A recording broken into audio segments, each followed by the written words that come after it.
Welcome to episode 30 of the Carnism Debunked podcast. In groundbreaking news in the culture war, Meta CEO Mark Zuckerberg recently announced his decision to get rid of its so-called fact checkers that have been subject to such controversies over the years when it comes to internet censorship and freedom of speech. This comes in light of a huge uprising in the West in the past few years against cancel culture, political correctness, and authoritarian control of speech and thought when it comes to controversial debates such as gender and race. Today I'm joined by returning guest Pat Jordan for her third appearance on the podcast, and we're going to be discussing issues such as big tech censorship, free speech absolutism, and the turning of the tide in the Overton window in recent years. So Pat, welcome to the show.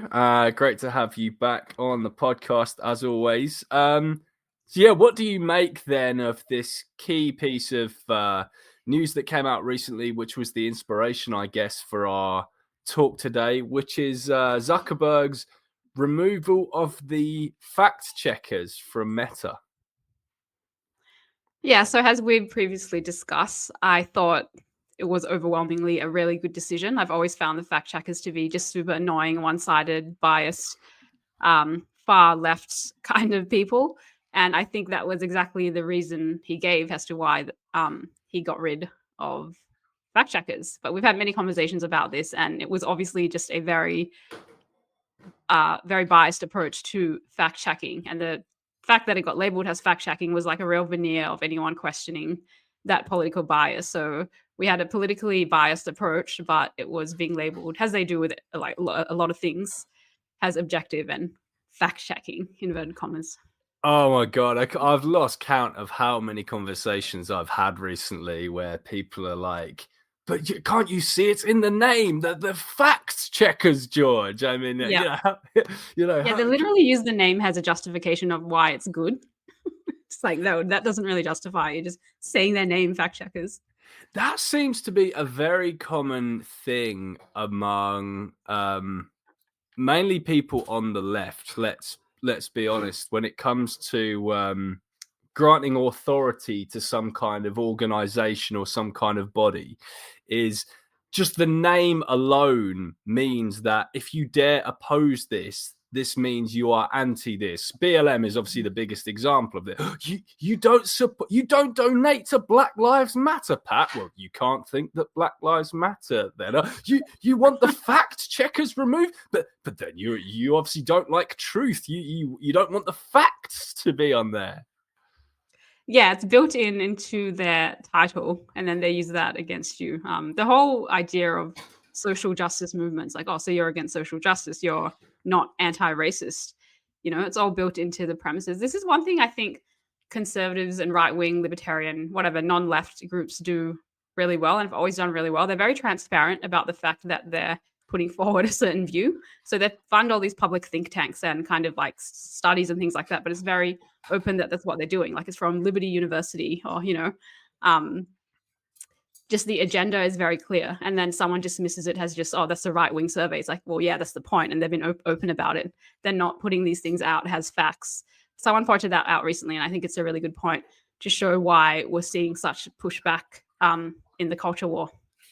So what, in your opinion, galvanized Zuckerberg himself to actually say, right, that's it, we've had enough, we're doing away with the fact checkers? And what is it that made him no longer have faith in these fact checkers? Because I'm not going to lie, I thought the old Zuck was a massive cuck to the fact checkers. Like, he loved all that shit. There was all those Zuck memes whenever your post got censored or got like a warning label on, there was, hashtag Zucked and all this kind of stuff.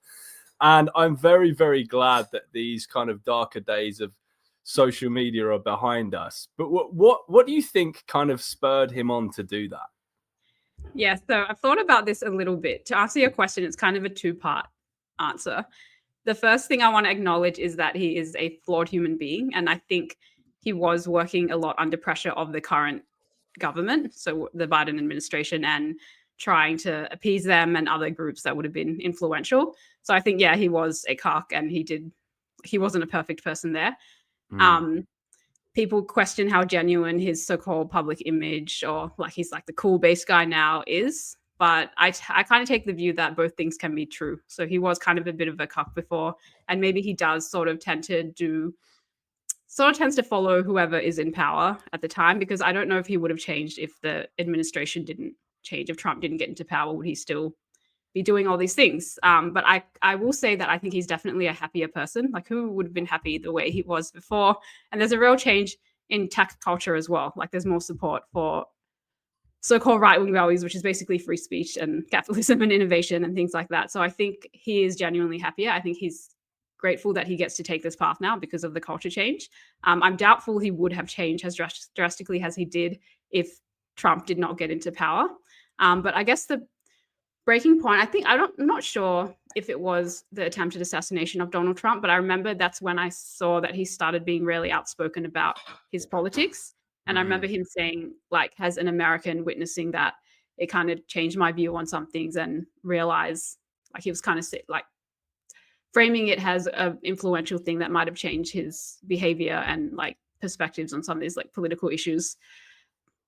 Well, I loved your observation you made to me recently about the old Zuck and the new Zuck. You said there's just it's such a huge and monumental difference. You know, there was the old Zuck was this kind of awkward nerd sweating in a suit while being grilled about data and stuff. Yeah, by AOC. Yeah, that's who he was. Who would be happy being that way? Yeah, and now he's like this like Chad with wearing this gold chain and this kind of like much looser kind of look about himself. It's the memes I'm loving as well is what was that one recently? It said something like Zuckerberg's gone from Mr. Steal Your Memes to Mr. Steal Your Cow. Well, like, physically, he's more attractive now as well. Like, he's got a bit of tan going. He's got a better haircut. He's dressing. He's sort of returning to his old roots as a college dorm smartass that, could think of these great revolutionary tech kind of projects. So I think genuinely he is happier. Whether he's motivated by different... But I think just wanted to make the point that people kind of shit on public figures for trying to improve their image. I would say it's actually a good thing, even if you find it cringe or even if you find it transparent or whatever. Like, it shows they care. Like, they care about having a good public image. They want to be likable. Like, it shows that they care about their products as well. So I don't understand why it's such a bad thing. Yeah, I like the less corporate look of Zuck, and it's definitely reflected a monumental shift in attitude. And I mean, we can talk in a moment about the stuff that was mentioned on that podcast with Rogan. In fact, let's just mention that now. But I mean, I think probably the main thing actually that spurred his complete turnaround, and now he's very pro freedom of speech views compared to the old Zuckerberg. The memes being silenced, that's right. Oh, it was unbelievable. This was groundbreaking. And I've been speaking to several people about this recently, how it's really annoying how when you kind of like drop a bomb on someone, when you say, guys, did you hear that this is just, listen to this episode, or have you just seen this on the news about this and that? And it's like the society doesn't seem to really care that much. I need everyone listening now to this podcast to just understand just how important this is, just how much you need to take notice of this. So it was revealed on Zuckerberg's recent episode on the Joe Rogan podcast that the Biden administration were phoning up Facebook and screaming and shouting at them down the phone, telling them to censor satire, telling them to censor memes, about COVID and stuff, telling them to ban any post talking about side effects of the vaccine. And Zuck, he stood the old Zuck. I think this was when he was the old Zuck, is the funny thing. And I think there was a small part of him that was like, oh, maybe we should do this. But in fairness, I think he had his turnaround then. He's like, wow, is this actually the kind of behavior I'm enabling now? Is this what my company's become? Is this Yeah. who the government think we are, that they can just ring us up and bully us to actually censor freedom of speech and freedom of information on our platform? And I think that made it. I think he went home after his shift that night and he thought, to hell with this bullshit. No, like, I'm going to go completely the other direction now. Yeah, I agree with you. I've been thinking about it, as we've been talking about it, I think that was a genuine response from him. Like, I don't think he was putting that on being like, and I was outraged. Like, I think you can't, he's not that a good actor where you can fake sounding like you care a lot about that. I thought that was very authentic of him. And I do think he's been influenced a lot by Elon Musk. They seem to have a weird kind of banter, love-hate relationship. But the fact that he got rid of fact checkers. He didn't just get rid of fact checkers. He's now implemented a nearly identical community notes style approach to having posts either corrected or commented on. So where the public actually gets to vote on what's the most accurate, or, the most accurate interpretation of that particular post if it raises any contentious kind of issues. So I think he's been influenced by some of Musk's values as well, like free speech and just his general approach to social media censorship now and being more outspoken about some of these issues. Yes, I think Musk's influence has been huge here. So this would be, I think, Silicon Valley, not just Zuck. Exactly. I mean, the fact that this huge tech company, Twitter, now X, has just had a complete revamp of the platform, and now you can log on there and see all the dangerous things that people were saying you can't say that and stuff to before. I think it shifted the Overton window back the other way, because the Overton window, between years like 2016, 2020, when cancel culture peaked, it was terrible. It was like you say the slightest thing that goes against the narrative. We were being thought policed about absolutely everything, our views on anything at all. And it was basically a bunch of bullies, far left bullies, who are completely dominating and controlling the narrative. Now that X has just said to hell with all this, it's completely influenced the way that the other tech companies are working. Because even the ones who are like, well, we don't like this kind of speech, whatever, just because Elon has shifted the Overton window that much the other way, it's at least now for them, well, okay, we don't like this, but it's more, you can say it if you want, we guess. So I think Elon has just completely impacted the culture war. Yeah. I just wanted to make a couple of points. First, it's a testament as well to how powerful memes are. I think it might have actually been Elon that said in decades' time they're going to be studied as a real social change kind of factor that people use seriously. Because why else would the government want to silence people sharing literally memes? Like, it's this thing that's not taken seriously and just for a laugh, but it's become quite a powerful tool for social change, in my opinion. The other one was, I just wanted to ask you a question. It's related to this, but it's also just kind of a broader question. I've noticed a lot of men hate Elon Musk, and it's not just leftist liberal men. It's like Vegan Gains, for example, has a real issue with him. And I've just encountered a lot of people online, especially, that just have, because I understand the hatred for someone like Trump. Like, he's the leader of the GOP, he's president now, and just from past kind of, but Elon just seems very likable. Like, I just have a lot of trouble understanding why, like, he's so severely criticized, not by mainstream media, just by like typical average dudes. Like, why? Well, have you encountered that, first of all? If you haven't, then you probably have no idea. No, I have. I've seen the seething hatred for Elon Musk. He's very much what we call in the UK a Marmite figure, what you might call a Vegemite figure in Australia. He's you either love him or you hate him. And I mean, obviously that's weird for me to say as a vegan. I would say I love him, but if it weren't for his ridiculous views on veganism and animal testing and stuff like that, right? Minus that. But apart from all that, I cannot thank him enough for what he's done for the culture war and just how he's revolutionized freedom of speech and pulled us out of a very dark time.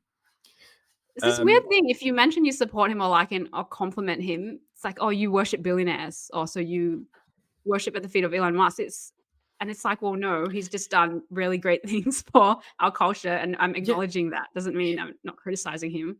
he's done the opposite. He's actually loosened the grip that billionaires have over our free speech. People, I've had people say to me recently stuff like, "Oh, George, don't you realize that Zuck removing the fact checkers and Elon now making X this hate speech platform and stuff? Don't you realize this is just protecting corporate interests and this kind of stuff?" So like, mate, did you not see were you asleep during years like 2020? If you want to talk about defending corporate interests, how about BLM? How about Big Pharma? How about the Democrats' campaign? How about legacy media? You want to talk about corporate interests? Elon has undone all that. He might be a billionaire himself, but he's now saying you have the freedom to criticize Big Pharma. You have the freedom to criticize big tech. You have the freedom to say what you want about Hunter Biden's laptop and all this other, all this other stuff that have serious implications for very, very, very rich people. Yeah, all those dumb social justice movements were on the cover or signatures of Lorna Jane and just corporate entities. They were the face of the establishment. So again, not to reference a meme, but that meme of Lisa Simpson where they say if your agenda's on the establishment's window or something, you're not the resistance. Exactly. If the corporation is advertising your movement, right, you're not part of the resistance. Yeah. Now, for anyone who talks about this stuff like, misinformation, but what about misinformation and stuff like that? What are your thoughts on the idea that, now that the fact checkers have been removed from social media, we're going to be engulfed in misinformation, Pat? How do you respond to those people? So my initial, when you first asked that question, the first answer my brain went to is that we have kind of empirical information or examples of how that would work because of X, because X uses the community note style where it relies on the public. And so far, I've seen that it's worked very well. I haven't seen any major issues, and it's actually helped me a lot when there is a post that I've liked or commented on that maybe was a bit misleading or deceptive, and it's corrected it. And Elon Musk gets corrected all the time on X, so it's not like it's a bias to him or the owner or something like that. So I think we actually have good evidence so far that it's worked really well. I think those really skeptical of that approach is a very elitist, excessively elitist view on society, like, oh, people can't decide for themselves, unless it's like a really specific, nuanced medical issue that only doctors or some, even then that can be questioned now because of recent events. I think it's been overwhelmingly good. I haven't seen any, if they want to make that claim, I would say this is my evidence. We've been using that on X on community notes. It's mostly been good. So what's backing up your claim that it's going to be all this misinformation claims that you're making? Yeah, here's the thing. This is what I've been saying to people about the whole misinformation stuff. Whether you have the internet censored or whether you do not, you're going to get misinformation either way. The point is, when it's controlled by the fact checkers and whichever other members of the establishment, only the misinformation they want to push is the stuff that's pushed. And as you say, it's this very much kind of patronizing nanny state thing. It's like, we are your guardians. You, Pat, are not qualified to make these decisions about what is right and what is wrong. We, the appointed fact checkers and whoever we might be, we think for you on your behalf, because Pat, I don't know, I just don't think there's much going on in that little brain of yours, so it's such like a patronizing thing that we're seeing. And we've seen fact checkers fail because we've seen it be politically biased and just fail on so many levels, and we've seen community notes work well. So why are we even debating about it anymore? The reason we got rid of it was because it was so bad, a bad system. Yes, and I just want to say about the community notes, because community notes, right, can be flawed, right? You can just get a bunch of idiots from X who get it wrong. Now, my pushback to that is community notes. So I'm the first one to say it's not a perfect system. Exactly. You're never going to get some kind of perfect system. It's just in the same way that you can't really police people's conversations on the street, right? If two people are just having a conversation about it on the street, There's not going to be someone like, we don't want someone just looking over our conversation there, like, no, that's wrong and this is right. You don't want some little nerd there, like policing like every little thing you say. Oh, so irritating. And someone could get something wrong and the community could get something wrong. Well, guess what, though? With this system, you can thumbs down the community notes. You can say, no, this so-called, we could call it a fact check from the community is wrong. This is why. And you can actually submit like a complaint about it. You can actually argue in the comments section about why this is not misinformation and stuff.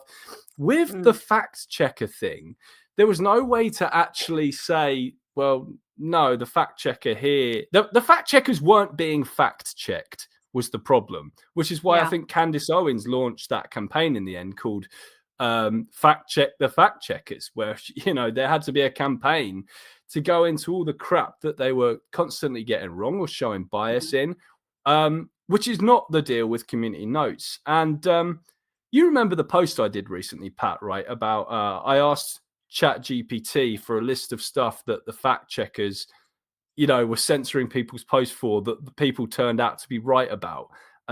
Shall I read that post again just for the audience? Yeah, no, let's revisit. So I went on ChatGPT recently, which I know is not perfect itself, just before anyone tells me, oh, no, that's not an amazing source. But needless to say, I think this is very interesting and people should listen to this. So I recently put this post up on my Instagram and other platforms. So I typed into ChatGPT recently. Can you give some notable examples of people who were censored for being right on Facebook during the fact checker era? So it replies, yes, there are several notable examples of individuals and groups who were censored or had their posts flagged by Facebook's fact checkers only for their claims to later be proven accurate. Here are a few. Number one, lab leak theory advocates. Early in the COVID-19 pandemic, posts suggesting that the virus might have originated from a lab in Wuhan were flagged as misinformation or removed. This theory was dismissed as a conspiracy at the time, but it later gained legitimacy and became a subject of serious investigation by governments and scientists. Number two, Hunter Biden laptop story. In October 2020, the New York Post reported on the contents of a laptop allegedly belonging to Hunter Biden, which contained potentially damaging information about his business dealings. Facebook restricted the story's reach, citing concerns about misinformation.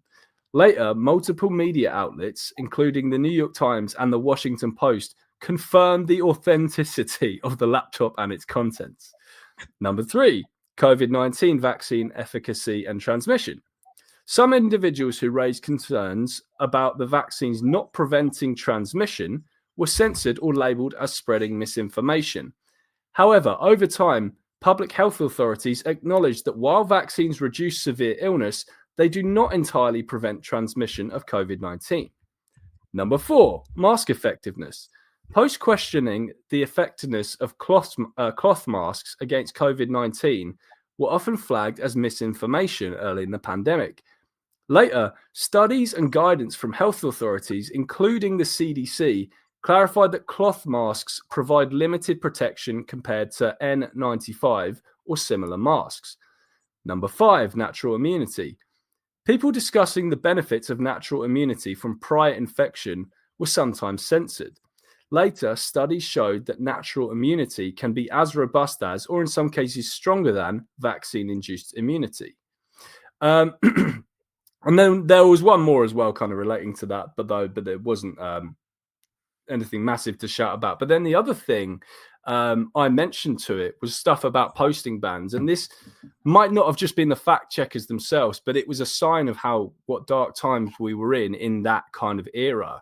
I remember the Kyle Rittenhouse case, and people who were saying before the case even went to trial that he was innocent and this was in self-defense, they were getting their posts taken down and getting posting bans. That's crazy. Just for saying, right, because in Facebook's eyes, and ChatGPT mentioned this as well, you know, it was the policy of big tech at the time was anyone saying this is condoning mass murder. You know, this was a we haven't had the trial yet, but this kid he's just a murderer. There is no way that he's innocent. And if you dare say that he's innocent, well, you are now inciting, danger, or you're giving rise to mass murderers or whatever it was. And then the trial happens, and he gets not guilty on all charges. So again, that was just a sign of the very dark times we're in, wasn't it? Yeah, we were so deep into censorship. It's kind of hard to imagine now because we've come quite a far way in quite a short amount of time. But when I speak about these things, especially with you again, I remember how bad it was and how silenced we were. It was similar to living under an oppressive, like totalitarian regime in some ways. And just going back to your list of things that people turned out to be right about, I just wanted to clarify that that's not to say we're saying, every conspiracy theory is going to turn out to be correct, or that it was reasonable to believe at the time, because something can turn out to be correct when at the time it was asserted there was not much evidence or anything like that. But the point that I think you were making there is that we should still be able to say it, even if it's not accurate at the time or backed by heaps of evidence. If that's someone's view and, they have some reason to believe it, it should not be silenced. So I just wanted to make that distinction. 100%. People are allowed to be wrong, and they're also allowed to be right. And it's not the government's decision, and it's not the fact checkers' decision. It's not the establishment's decision. It's not billionaires' decision to say whether we're right or wrong about something. It's the same. That really quickly. Yeah. I'm as pro-science as I can be. And, I support vaccinations, whatever, without getting into that. But I just think, I don't know how to say this, but mainstream science now needs kind of like a PR. They need to be Mark Zuckerberg and come out to people again, because a lot of the things I've seen and critiques I've read on the way, I don't know, something like the World Health Organization or the CDC in America, they're coming across really beta, and they're forcing people into saying certain things, whether it's a man can get pregnant or something, something very, it's in part because of this political indoctrination and censorship and hard left-wing politics infiltrating society that we've been talking about, but it's coming across as in science is not cool anymore, which I don't think is a good thing for younger generations or just science and human progress in particular. And I think people have been really reluctant to criticize that because nobody wants to come across as anti-science, or being cool doesn't matter, but it kind of does matter to an extent, because if you're constantly getting laughed at and your professions are full of people that nobody wants to be around with, that can impact you in the long term, I think. So just wanted to briefly mention that issue. Well, that's it. Science is meant to be science. It's not meant to be some kind of think tank run by a bunch of politically correct nerds who just nag you about things people can and can't say, or who cuck to things just because you might lose your position if you say this or whatever it is. So I think you're right. So we need also to, just as Zuck has revamped his image, I think the leading kind of science, the science establishment, as it were, needs to revamp its own image. I think you're right about that. Yeah, so it's good we're seeing DEI policies being rolled back in so many companies, corporations and businesses in America. STEM should really be leading that way and not be afraid to shut those policies down, because I think it's greatly doing them a disservice in the long term. 100%. And one more thing I wanted to say about this whole stuff about misinformation and the dangers of it as well. Vaccine misinformation, or you might get misinformation about this group that might lead to negative public perception of an ethnic group or something like that. Now, these bad things can happen, but as Cosmic Skeptic said, any consequence of freedom of speech is a cost worth paying. Any cost of freedom of speech is a cost worth paying. So a lot of people I've been arguing with recently as well, they keep saying to me, but George, you're not acknowledging the dangers of not having the fact checkers, or the dangers of of free speech. And I say, no, I've told you 100 times now, we are acknowledging the dangers. We are taking the dangers into account. The point is, we don't care. We will take the dangers. We will take the consequences, so long as that means that we actually have the right to say the things that we want to say. Yeah. Because ultimately, there's going to be danger either way. You're gonna, whether you live which danger's worse. Exactly. I'll take danger with freedom of speech over danger without freedom of speech any day. So we're acknowledging every, quote unquote, bad thing happen. This is not a justification for censoring, for muzzling people. Yeah. So the worst thing that can happen with free speech is some bad consequences. The worst thing without is North Korea. It's a very easy decision. Yes. In the moral risk allocation, if we want to go there. Have you heard that Benjamin Franklin quote? No, I saw you put it in the notes, but I wasn't sure which one you were referring to. Right. So I'm going to read that out for you now. Hold on. Let's see. Safety. I'm just Googling it because I don't know off the top of my head. Right. So Benjamin Franklin once said, "Those who would give up essential liberty in order only for a little temporary safety deserve neither liberty nor safety." Yeah, that's very eloquent. Absolutely. So the way, a lot of people interpret that quite differently, but I think ultimately what he's saying there is basically, but when he says temporary safety, he's basically saying you're going to get danger either way. You're going to be unsafe. We live in an unsafe world. So if you're just going to say, I'm going to throw away my essential liberties, just so, we need to be protected from vaccine misinformation or whatever it is, you're throwing away your whole liberty along with that. And you're throwing away also your right to safety ultimately, because you're going to be living under essentially what you said, a totalitarian regime like North Korea. It's the most pathetic beta male and female mindset I can think of. And it's such a insult to people that are actually forced to live under totalitarian regimes, that you choose to not have free speech for some level of safety, which is not worth it. Yeah. Yeah, it's a massive beta mindset. I think people need to put their big boy pants on, to be honest. And it's crazy. Why do these people want to be like mollycoddled so badly? Why do they want That's like what I've been grappling with. And you know how I have, like, I'd like to, after my PhD, move to America and work there for a bit, possibly live there. Like, I'm not sure about the opportunities at the moment, but that's one of my goals. And a really big motivator has been to get away from this type of culture, because it's very big in Australia and it's like kind of taken over Europe, this kind of beta mindset. And the more I talk to different people that have traveled the world, say America is that exception that is not like that. And they tried really hard to make it be that way, but obviously it's going completely another way now, which I think is a good thing. So yeah, I don't know where it comes from. I really think part of it is because America had a revolution in which they overthrew England, a dictator, and that's always been in their blood. So I do want to experience that and just get away from a nanny state for a little while at least. Well, you've triggered me there, Pat. I'm still very bitter about all that tea being dumped in the in the river.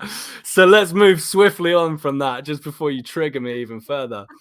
But do you know what? It's funny because even Zuckerberg himself realized this, and it made him, like, again, it's just a sign of the Overton window that he's able to publicly say this without getting so much shit or without being shut down. Even he said recently, like, we're seeing, we need to return that kind of masculine energy to social media once again. It was very much this kind of, not to play into stereotypes here. Well, we're ultimately going to have to play into stereotypes because, let's face it, that's ultimately what this quote is going to have us talking about. But it was true. Stereotypes can be true. Right. It was this very much beta bitch boy energy that we were seeing in society, and that we're seeing now with any kind of pushback to removal of the fact check. It's like, oh no, but the government needs to protect me from the bad things and my health, and oh no, like it was a very wimpy fucking time that we were living in. Yeah. Just when we talk about Zuck again, I remember seeing him surfing, carrying the American flag with "Born in the USA" playing in the background. I think it was for Independence Day. And this is what makes me think they were working on changing his image for a long time, like probably a couple of years. But they said we can't do it overnight, otherwise it's going to look really, like see-through. So they did changes here and there, and yeah, I'm sure he's very happy about it. But yeah, this beta mindset is very much linked to people's approach to free speech, and I think the US does have it right. They have a lot of things right, they have some things wrong, but one thing is the First Amendment, free speech. That needs to be an explicit individual right, and it needs to be valued because it's the bedrock of society. So, and if you don't have that, we've seen what happens. Now, one question that my listeners might ask when they see, Pat, that you're an ethnic minority woman living in a Western country is, what do you make of this idea of hate speech? Like, you go into X now, and it has become a much more hateful place that we can see anyway, that we can overtly see. I mean, technically, the hate's always going to be there. It's just the hate is coming from one side. But what do you make now of the fact you go on a platform like X and you do see a lot of just like racist assholes and stuff tweeting a lot of this stuff? What do you make of that, Pat, as an ethnic minority? And how would you push back against people who say that, Pat, you are in danger now, because you're acting against your own interests by supporting a platform like this? So I grew up with 4chan and Encyclopedia Dramatica. That's been my sense of humor since about 17, so I don't have any issue with it personally.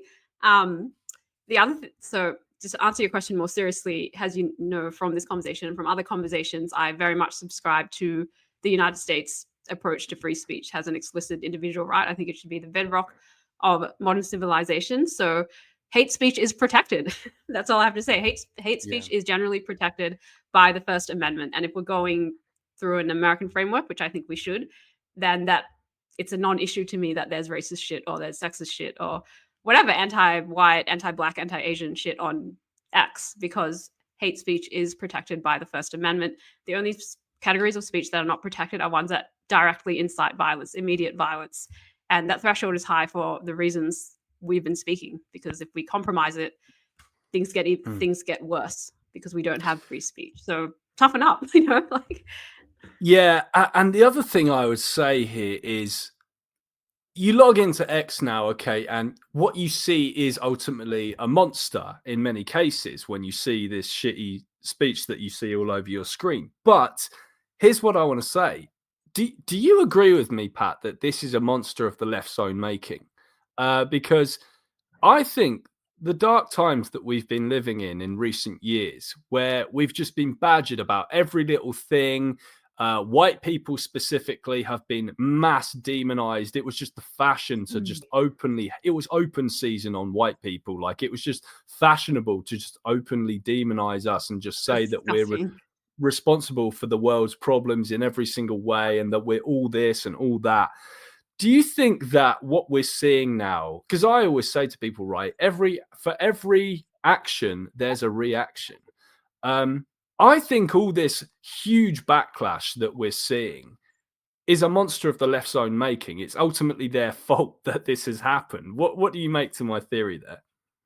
Yeah, so I think it's definitely a monster of the left's making, but it's also just everyday normal people, apolitical people that refuse to stand up to this nonsense and just allow this culture of being silenced and these dumb views to become mainstream or to become accepted. Because a lot of normal people that don't agree with this didn't say anything for a very, very long time. And it took quite extreme individuals to really push back on the culture. And I think we've talked about this before as well. It's made me realize that rather than a mass group of people making change, it's more likely that a couple of great individuals or a handful, 100 of them maybe in a society will manage to change the society, and everyone else kind of just follows.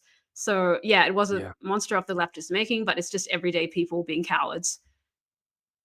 You're right. And I think we spoke about this in our election live stream recently after Trump won. Yeah. But it's like the silent majority, they voted, they voted in their droves.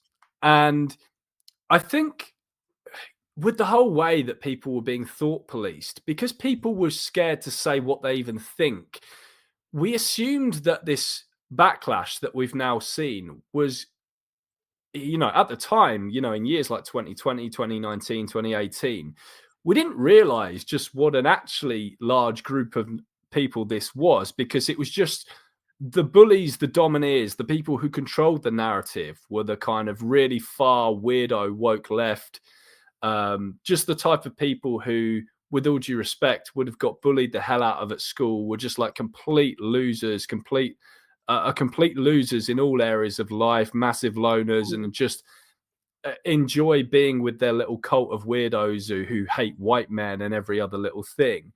It seemed like they were the majority of people in society, and then just the average, man and woman, Greg and Claire, who just work in the office and think that white people are awesome and that there are only two genders and stuff like that. It's like we assumed they were a minority, and it's like, no, yeah. Greg and Claire are maybe 90% of people, but they couldn't say anything. I know. And maybe not a minority, but I kind of low-key believed that a lot of mainstream normal people like Greg and Claire, you mentioned, were sympathetic at least to these views, but I don't think they're sympathetic at all. I think they just put on a face and pretended to be like paid lip service so they wouldn't be bothered and wouldn't be called racist, and just agreed with these principles because they just wanted to get on with their lives. But they kind of did. The masses of people redeemed themselves a little bit by voting for the correct person, on my view, because voting is a powerful way you can have a say without being hassled. You just go to the ballot and hopefully it gets done. And I saw that a lot at some of the institutions I work for at universities. I've heard of these board meetings or something to do with Hamas, or these contentious debates that were happening, and people just voted very much pro-Israel, when if you went to a university at the time this happened, there was this protest everywhere, and you would think everyone supported Palestine. But when it came down to it, we'd have these votes on certain protest issues, and it was very much the opposite. So that's saying something. Yeah, very interesting. And I completely agree with your sentiments there. Let's talk now about free speech absolutism. What is free speech absolutism, and are you a free speech absolutist? So it depends on how you define it. If we're going to take that term I'm sure there's a whole philosophy behind this, but let's just take it at kind of plain English meaning. If we take free speech absolutist to mean there's no reasons or justifications for any kind of censorship or banning of any kind of speech whatsoever, so child pornography, for instance, I would disagree with free speech absolutism, and I would say I'm not a free speech absolutist. However, if we follow a more United States American framework where it's a very high threshold for speech to be considered unprotected speech, so child pornography would be considered unprotected speech, but the threshold is still very high. That's a very high threshold to meet, or immediate incitement to violence, then I would consider myself a free speech absolute. So I think there's certain tests you can take to see whether something should be protected speech or not, but most things would fall under the category. So hateful, all that content, you were talking about hateful content on X, that would all be protected speech, because hate speech is protected speech, because if you suppress it, there's more problems that are going to arise. So if you suppress someone like Nick Fuentes, he simmers beneath the surface and creates his own clan, and one day they take over the world. So something like that. Yeah. So, I largely don't, in most cases, I don't think there is such a thing as free speech absolutism. I actually think pretty much everyone, any sensible person, has some kind of threshold. I guess the problem was in previous years, the threshold was extremely low. And thankfully now we're seeing it high again. So the things I would consider cut off would be things like slander.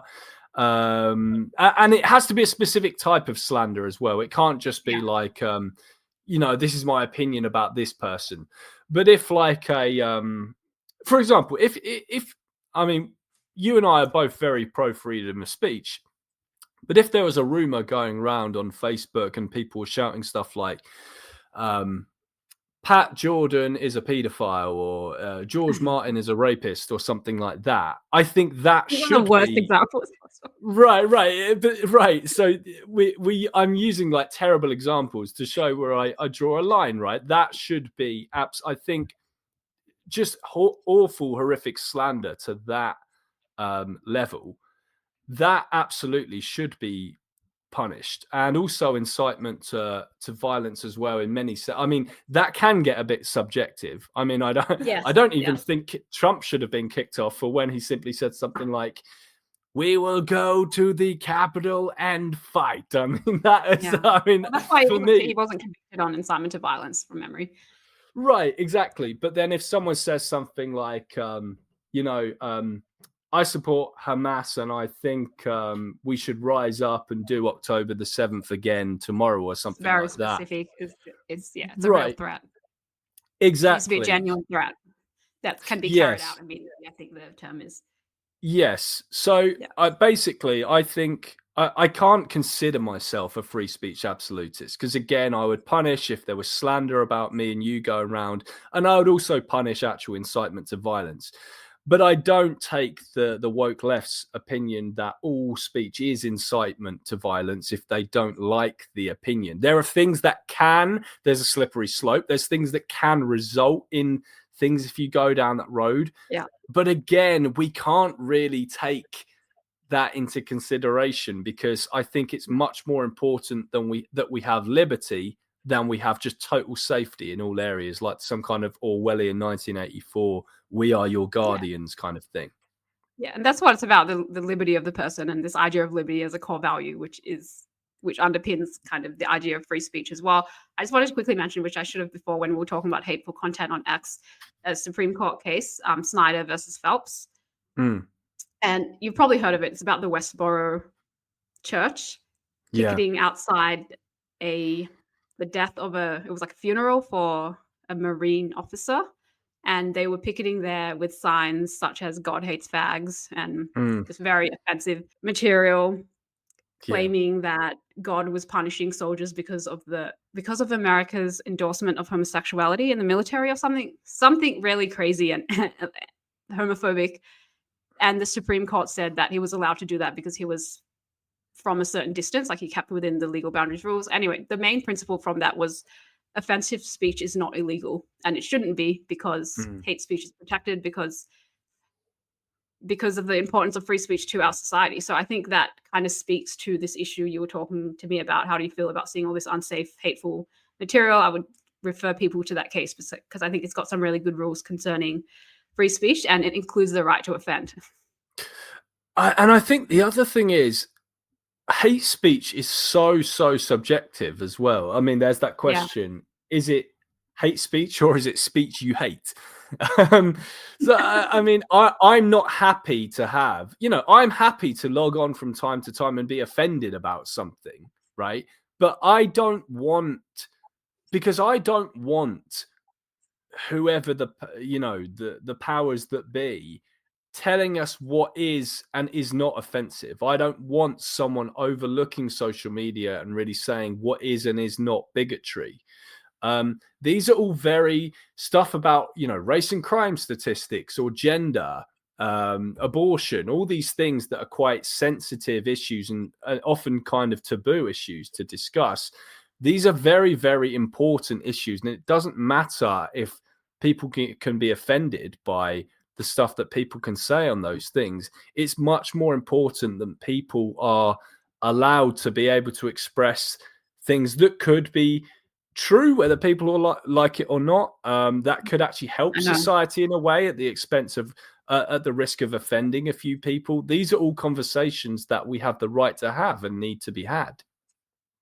Yeah, that was one of the very bad outcomes of the left-wing censorship. They were suppressing facts about contentious issues. So facts and statistics about the fact that whites do not commit as much crime as blacks or other ethnicities. That's something we should just be able to talk about. You can discuss and debate the reasons why this is so, but we should be able to say that as a very clear fact. And it's the same deal in Australia. White people don't commit as much crime in proportion to their Indigenous counterparts. So why is it like that? There's certain explanations for why this is the way it is. And with this kind of censorship, we are unable to have these type of discussions that very badly need to be had. Yeah, I remember there was during the whole BLM hysteria, I remember there was this ridiculous post this woman made. It was as a black woman on Twitter, I think, because she said something like, "White people, what are you doing to ensure that your children don't grow up to murder mine?" And then someone just replied in the comments with this graph, and it was like white on black murders like 20 or something like that. Black on white murders like 2,000 or something like in that year alone. And then black on black murders is just off the charts because it's so high. Right. So the fact that anyone would be saying that this is the kind of speech that should be shut down when these are actually very serious conversations that need to be had, you know, I want to get to the bottom of why there is a huge black on white and black on black murder rate. I want to get to the bottom of the whole, you know, the gender stuff. I want to get to the bottom of all these things that people are saying that you're not allowed to have an opinion on. You're not allowed to say this because it might offend people. Ultimately, a society that drifts away from the truth is just drifting into a more dystopian time. And it's going to, you know, people have been on my back so much over the years about this. But George, why do you care so much about this? It doesn't affect you in any way, blah, blah, blah. No, it does. It's leading to the moral decay of society. It's destroying the very fabric of society. Yeah. I don't want to. People, you care about misinformation, right? Why do I want to be? If you care so much about misinformation, then you should support free speech, because that means you're going to actually be allowed to have these conversations that people have been trying to shut down for so many years that are going to lead us more towards truth than they actually are towards misinformation. I completely agree. And it's the way they approach your points as well. Treating the fact that, for example, black on black crime is so high, black on white crime is also high. Treating these facts as unimportant and like you were being very superficial or shallow. Like there's all these memes about, oh, how do you know you're talking to a conservative? They'll bring up these points. Like, oh no, they'll bring up very important statistics about the world. they treated your facts as irrelevant kind of opinions or issues, and their liberal opinions has facts. Like it was like the other way around. It's like, well, no, I'm actually talking about real facts and real statistics here. You're just regurgitating garbage you've been taught at, I don't know, a liberal arts course at university. So yeah, I just thought that was really infuriating, the way they treated genuine facts and statistics as unimportant and their own, you know, ideology as like more important than that. Right, yeah. How does it affect you in any way? Every fucking conversation that we're having about this affects me because I live in this society. Like this is completely, it's completely, the narrative, the Overton window as it was, is what affects our everyday life. You know, these people, they always say stuff like, if you don't do politics, there's not much that you do, you know, and if you don't vote, that means I've never heard that before. That sounds really retarded. Right. So it's very strange that they, and then especially in the vegan movement, they say, well, politics affects everything. So veganism by nature is political. And then when you dare mention something they don't like, how does this affect you in any way? You know, it's just this huge contradiction there. I hate how much vegans don't understand how important free speech is. Oh my God. We have some of the smartest people in the movement. We also have some of the dumbest people I've ever seen in my life in the animal rights movement. And I don't feel bad saying that, because the more we are dishonest about this, we can't help the situation. I haven't seen any vegan, apart from maybe me and you and maybe like one other person, celebrate the fact that we have a new administration in the US that actually values free speech and how this is going to be positive for animal rights, because we can say whatever the fuck we want against the meat and dairy industries for one good outcome from this. Why don't they understand it? Is it because of the left-wing indoctrination? I don't know. Well, do you know what? I think a good amount of them do understand it. It's just they're such big babies, entitled babies, who are used to getting things the way that they want, that they can't control the narrative anymore. So I think they're genuinely upset that now their ideas can be openly challenged. So I think it's a combination of two things. Yeah, I think a few of them are just like indoctrinated people who genuinely think that this is so bad that we have freedom of speech. And I think a good lot of them just realize that now the truth is going to be told in the opinions that they don't like. Yeah, these people were just used to having society driven by the lies to push the agendas that they wanted. And they were, I think, much more happy living in a society where, as Franklin said, only for a little temporary safety, they were willing to give up people's essential liberties because it made them feel more protected in some way. At the risk of, our X group doesn't get offended by whatever statement this is. So I think that's what's going on here. Yeah. And they exclusively really zone in and focus on Elon Musk, which is fair enough because he makes very anti-vegan statements. And if they want to focus on that, that's fine. And the fact that he experiments, I think, on pigs for some of his companies. So there's things that he does that are worthy of criticism, but they exclusively focus on him to the exclusion of other billionaires who are not actually doing anything good for society. So I find that really strange, where you have to pick your poison kind of thing. At least he's doing something very good. Unfortunately, he's also doing things that are bad for animals, but he has the redeeming quality of also producing good outcomes in other areas, or else other billionaires are cruel to animals and don't do anything good, Right. instrumentally good either. I was just thinking about Patrick, I can never say his surname, Babamian, Baboomian. the vegan strongman. And he's posted this, you know how mainstream media are completely lying and saying that Elon Musk did the Hitler salute? Yeah. And fully endorsed that idea and said, acting like, oh, this is really suspicious. I knew it all along. He's definitely done this. And this is just like low IQ bullshit to me. He did not do the Hitler salute. He's a big fan of Jewish people, actually. He's kissed the crying wall, the thing that all Jewish people do in Israel. I intellectually don't understand what's happening here.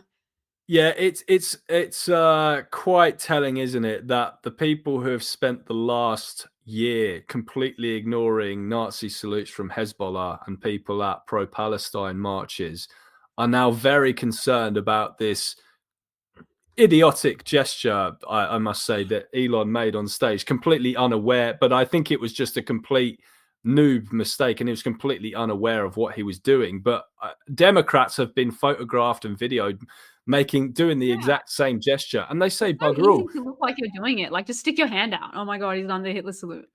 Yeah, you can make anyone look like how you want them to. I mean, when you actually watch it back, it does look idiotic from Elon that he's done this. It's like, bro, how did you not realize how this would look in the moment?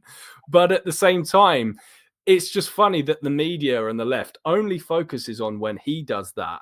They don't focus on the very intentional Nazi salutes from Hezbollah and people at the Palestine marches. And they don't focus at all on the accidental Nazi salutes we've seen from AOC, from Hillary, from Obama, that we're seeing in all these images and videos as well online. No one ever heard about, you might even be thinking, George, what salutes are you talking about? Because you might not have people listening. Right. But a lot of people listening now might not even know what I'm talking about because they haven't seen them. Well, why haven't they seen them? Because they would never. It's like assuming the absolute worst in a gesture. Absolute fucking worst. Adolf Hitler. Oh no, he's sticking his hand out. It must be Adolf Hitler.